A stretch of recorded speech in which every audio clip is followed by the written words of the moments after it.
வணக்கம் ஜோதிடர்களே. இன்றைய எபிசோடில் நாம் தாரதோஷம் என்றால் என்ன என்று பார்ப்போம். அதற்கு முன்பாக சந்திராஷ்டமம் என்பது என்று பார்த்துக் கொள்வோம். சந்திராஷ்டமம் மேச லக்கணத்திலே சந்திரன் இருக்கிறார் என்று வைத்துக் கொள்ளுங்கள். அந்த மேச ராசி. இதற்கு ஆடமும் கன்னியா லக்கணம். இந்த லக்கணத்தில் இருக்கக்கூடிய நட்சத்திரங்களுக்கு அன்று சந்திராஷ்டமம். காரணம், கன்னிக்கு மேசம் 8ஆம் இடம், மேசத்துக்கு கன்னி 6ஆம் இடம். இது 6க்கு 8 ருணரோக கடன் ஸ்தானம், ஈராத வழக்குகளை குறிக்கக்கூடிய ஒரு அமைப்பாக இருக்கிறது. இன்று கடன் வாங்கினால் ஏதாவது பத்திரப்பதிவு இருக்கும்போது தடங்கள் ஏற்படும் என்று முன்னோர் வகுத்து இருக்கிறார்கள்.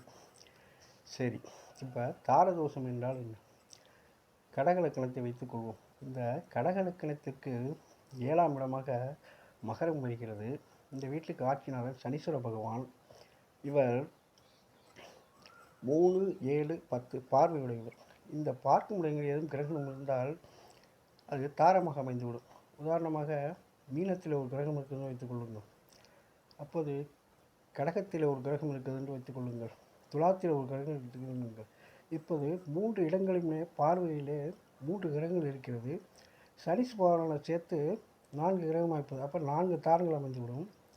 அது மட்டும் இல்லை, இப்போ 3ஆம் இடத்திலே சனீஸ்வரனுக்கு 3ஆம் இடம், அதாவது மகர நட்சத்திரத்துக்கு 3ஆம் இடம் மீனம் வருகிறது. இந்த மீன ராசியிலே சுக்கிரன் இருக்கிறார் என்று வைத்துக் கொள்ளுங்கள். சுக்கிரன் பெண்களை குறிக்கக்கூடிய கிரகம். சனீஸ்வரன் சனி பெருக்கு என்று சொல்வார்கள். எனவே தாரங்களை பெருக்கி விடுவார். எனவே இப்படிப்பட்ட ஜாதக அமைப்பு உள்ளவருக்கு தாரதோஷம் ஏற்படும். ஒன்றுக்கு மேற்பட்ட மனைவிகள் வந்து விடுவார்கள். எனவே இவற்றை ஜோதிடரை வைத்து கணித்து அதற்குரிய பரிகார ஸ்தலங்களுக்கு சென்று நாம் பரிகாரம் செய்து கொள்ள வேண்டும். இப்போது பிடிக்கிறதா தாரதோஷம் என்று வசதி வாய்ப்பு இருக்கும் பட்சத்தில் சில சமூகத்தோடு திருமணம் செய்து கொள்வார்கள். 2, 3 திருமணங்கள் கூட செய்து கொள்வார்கள். இன்றைய பொருளாதார சூழ்நிலை அதற்கெல்லாம் வாய்ப்புகள் இல்லை. எனவே நாம் இந்த மாதிரி தாரதோஷம் இருந்தால் 30 வயதிற்கு மேல் நாம் திருமணம் செய்து கொள்ள வேண்டும். 30, 32 வயதுக்கு மேல் திருமணம் செய்தால் இப்படிப்பட்ட தோஷங்கள் எல்லாம் சரியாகிவிடும். அதற்கு முன்பாக திருமணம் செய்யப்பட்டால் இவருக்கு ஒரு அமைப்பு இருந்தால் அவர்கள் கண்டிப்பாக இந்த பரிகாரம் செய்து கொள்ள என்பது ஜோதிட நம்பிக்கை.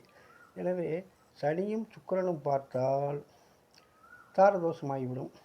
இப்போது மகரத்திலே சனீஸ்வரன் இருக்கிறார். மகரத்துக்கு 2 வீடு, அடுத்த வீடு கும்பம். இந்த கும்ப நட்சத்திரத்திலே சந்திரன் இருக்கிறார் என்று வைத்துக் கொள்ளுங்கள். அப்போது 2 மனைவி ஆகிவிடும். எனவே நீங்கள் இந்த தாரதோஷம் இருந்தால் கவனித்து ஜாதகங்களை பொருத்த வேண்டும். பரிகாரங்களை செய்து கொண்டு திருமணம் செய்தால் ஒன்றுக்கு மேற்பட்ட தாரங்கள் அமையாது. வணக்கம் நேயர்களே.